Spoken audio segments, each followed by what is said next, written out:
जय हिंद दोस्तों। चलिए दोस्तों, बात करते हैं एक और क्वेश्चन के बारे में। बहुत इंपॉर्टेंट क्वेश्चन है। ये एग्जाम में दे रखा है, 2013 में आया हुआ है। इसमें कहा है कि ए और बी इस काम को करने में 12 डेज का टाइम लेते हैं। यानी कि अगर ए और बी से मैं ये काम कराऊं तो ये मेरे पास में कितना लेंगे, 12 डेज लेंगे। और अगर मैं बी और सी से काम ये कराऊं तो मेरे पास में 16 डेज का टाइम लेंगे।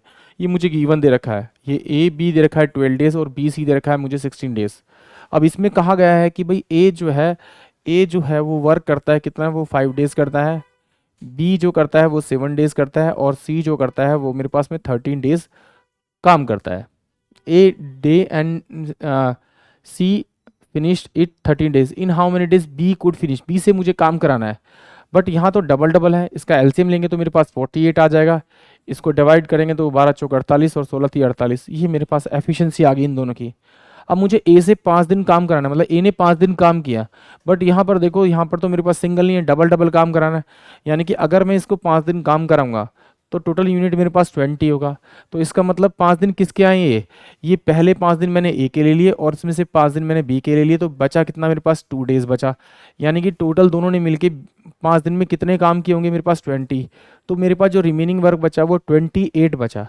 अब मेरे पे देखो, अब मुझे क्या करेगा, 2 डेज अगर मुझे बी को काम कराने हैं तो 2 डेज उसने मेरे किसके साथ किए होंगे, मेरे पास में सी के साथ किए होंगे। तो सी कितना करेगा, 11 डेज अकेले काम करेगा।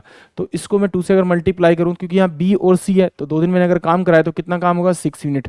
तो 6 यूनिट माइनस करूंगा तो 22 यूनिट काम उनका बच जाएगा।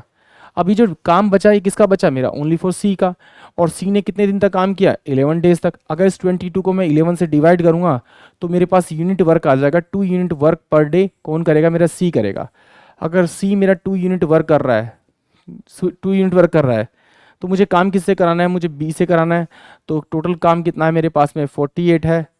ओके, यहाँ पर देखिए मेरे पास में बी प्लस का सी जो यूनिट है 3 यूनिट वर्क है, और जो सी का जो यूनिट वर्क है वो 2 है।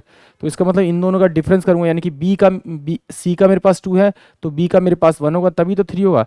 यानी 1 से मैं डिवाइड करूंगा तो ये मेरे पास 48 डेज आ जाएगा इसका करेक्ट आंसर। यानी कि ऑप्शन जो ए है वो इसका करेक्ट आंसर होगा।